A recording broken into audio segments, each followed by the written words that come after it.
আরে জালিম গো, বুখারী শরীফের হাদিস এটা আনি কর নবী কইছে তোমরা আমার যেভাবে নামাজ পড়তে দেখো সেভাবে নামাজ পড়ো। নবী কইছে তোমরা তো তোমরা ভিতরে পুরুষ আছে মহিলা আছে। নবী তোমরা কইছে কেন? নবী বাংলাতে কথা কইছে? কথা বলে না কেন? কথা বলে না কেন? নবী কইছে তোমরা আমাকে যেভাবে নামাজ পড়তে দেখো সেভাবে নামাজ পড়ো, এটা নবী কইছে? এটা কি আরবি না বাংলা? আমার নবী কি কোনদিন বাংলা কথা কইছে? নবী কি কইছে? সল্লু সল্লু। তো এই আরবি গ্রামার জানোস? ফাঁটা কোনানে বাংলাতে তুমি কি আর কথা কয় না। এ তুমি যদি আপনি এমিয়ারে কন তাহলে এটা আরবি হচ্ছে কি? আনতা। এমিয়ার পরিবারে যদি তুমি কন তাহলে এটা আরবি আনতে। তুই জানোস আরবি ভাষা জানোস? ফাঁটা বাংলাতে তোমরা যদি বলেন তোমরা, এটা দুইজন পুরুষ হইতে পারে, পারেনি? দুইজন মহিলা হইতে পারেনি? কয়েকজন পুরুষ হইতে পারেনি? কয়েকজন মহিলা হইতে পারেনি? এই সবার জন্য বাংলা শব্দ কয়টা? একটা। কি তোমরা। কিন্তু যদি নাকি দুইজন তাইলে আরবিতে আনতুমা। তিনজন বা আরো বেশি পুরুষ হইলে আনতুম, মহিলা হইলে আনতুন না। তুই আরবি ভাষা জানোস? বেয়াদব। তুই কস নবী কইছে তোমরা আমার যেভাবে নামাজ পড়তে দেখো সেভাবে পড়ো। নবী কি বাংলাতে কথা কইছে? কষাই সব বেয়াদব। নবী বলছেন সল্লু। তুমি কি সল্লু শব্দটা এটা কোন জেন্ডার, এটা কোন নাম্বার তুমি কি জানো? মেসকুলিন জেন্ডার, ফেমিনিন জেন্ডার, তারপরে যে সিঙ্গুলার নাম্বার, প্লুরাল নাম্বার তুই জানোস? গ্রামার বুঝোস তুই? বেয়াদব। নবী বলছেন সল্লু। সল্লু মানে তোমরা পুরুষেরা পড়ো কামার আই তুমুনি, যেভাবে তোমরা পুরুষেরা আমারে দেখতেছো নামাজ পড়ি। নবী কয় তোমরা পুরুষেরা আমারে যেভাবে নামাজ পড়তে দেখো তোমরা সেভাবে নামাজ পড়ো। নবীর শব্দের বাংলা অর্থ হইলো তোমরা পুরুষেরা পড়ো। আল্লাহু আকবার। তুই বেয়াদব। বাংলা অনুবাদ একটা আনছে দেখেন তো, তোমরা আমারে যেভাবে নামাজ পড়ো, জুতা মারিও তোর গালের মধ্যে। বেয়াদব। তোমরা কি নবী কইছে? যে রাসূলুল্লাহ সাল্লাল্লাহু আলাইহি ওয়াসাল্লাম বলছেন সল্লু কামা রাআইতুমুনি উসাল্লি, যে তোমরা সালাত আদায় করো আমাকে যেভাবে সালাত আদায় করতে দেখো।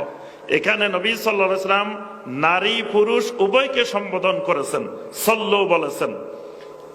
দ্বিতীয় বিষয়, একটা আম নির্দেশকে খাস করতে হলে যে ধরনের সহিহ হাদিস, যে ধরনের দলিল, শক্তিশালী দলিল দরকার, যেই হাদিসগুলোর মাধ্যমে নারীদের সালাতকে আলাদা করা হয় ওই হাদিসগুলা দঈফ হাদিস, মুনকার হাদিস, ওই হাদিসগুলো দিয়ে সহিহ হাদিসের একটা আম নির্দেশকে কোনো অবস্থায় খাস করা যাবে না। তো কয়দিন আগে আমাদের বাংলাদেশের একজন সম্মানিত আলেম, তিনি আহলে হাদিসদেরকে ব্যঙ্গ বিদ্রুপ করে, গালিগালাজ করে তিনি বলতেছেন, এই তোরা কথা কস না কা। উনি শ্রোতাদেরকে বলতেছে, এই তোরা কথা কস না কা, যে আল্লাহ রসুল কি আরবিতে কইছে না বাংলায় কইছে? এই তুই বা আরবি বুঝস? যে আল্লাহ রসুল বলছে সল্লু কামা রাআইতুমুনি উসাল্লি, যে তোমরা সালাত আদায় করো যেভাবে আমাকে সালাত আদায় করতে দেখো। তো এখানে তো নবী সাল্লাল্লাহু আলাইহি ওয়াসাল্লাম সল্লু বলছে, ওনার বক্তব্য যে সল্লু মানে এটা জমা মুজাক্কারের সিগা। তো জমা মুজাক্কার এখানে তো নারীরা অন্তর্ভুক্ত না, এখানে শুধু পুরুষদেরকে বলা হয়েছে।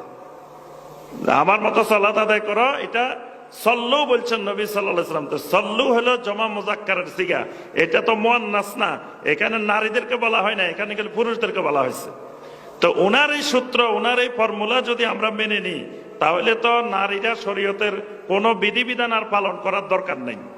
কারণ কোরআনে কারিমে যত নির্দেশনা এসেছে প্রত্যেক নির্দেশনার মধ্যে আল্লাহ রাব্বুল আলামিন মুজাক্কার ব্যবহার করে নারীদেরকে অন্তর্ভুক্ত করেছেন।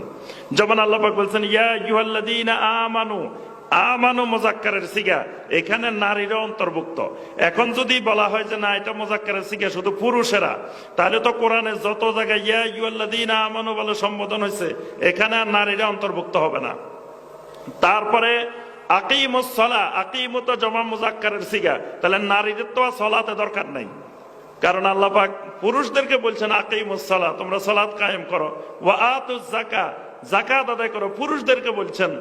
তারপরে যখন জান্নাত থেকে আল্লাহ পাক বের হইতে বলছেন, বলছেন কুল্লাহবিতু মিনহা জামিআ, যে ইহবিতু বলছেন আল্লাহ রাব্বুল আলামিন। তো ইহবিতু তো জমা মুজাক্কারের সিগা, তা হাওয়া আলাইহিস সালাম তো এখান থেকে বের হওয়ার কথা না, কিন্তু আমরা দেখি এই পুরুষের নির্দেশের মাধ্যমে হাওয়া আলাইহিস সালামও বাইরে গেছেন। তাহলে বোঝা যায় সমস্ত আহলুল ইলম ঐক্যমত পোষণ করেছেন যে পুরুষের নির্দেশ যেখানে থাকবে ওই জমা মুজাক্কার দ্বারা নারীরাও এর আওতাভুক্ত হবে। অথচ বাংলার মানুষকে বিকৃতভাবে নবী সাল্লাল্লাহু আলাইহি ওয়াসাল্লামের হাদিসের বিকৃত ব্যাখ্যা দিয়ে আহলে হাদিসকে গালিগালাজ করা হচ্ছে যে এরা আরবি বুঝে না, উনি আরবি বুঝে গেছেন। তো ওনার যে আরবি বুঝা, এই আরবি বুঝলে তো টোটাল ইসলামেরই বিকৃতি হয়ে যাবে। আল্লাহ রাব্বুল আলামিন আমাদের সবাইকে মুকিমুস সালাত, সালাত কায়েমকারী বানিয়ে দিন। আমাদের পরিবার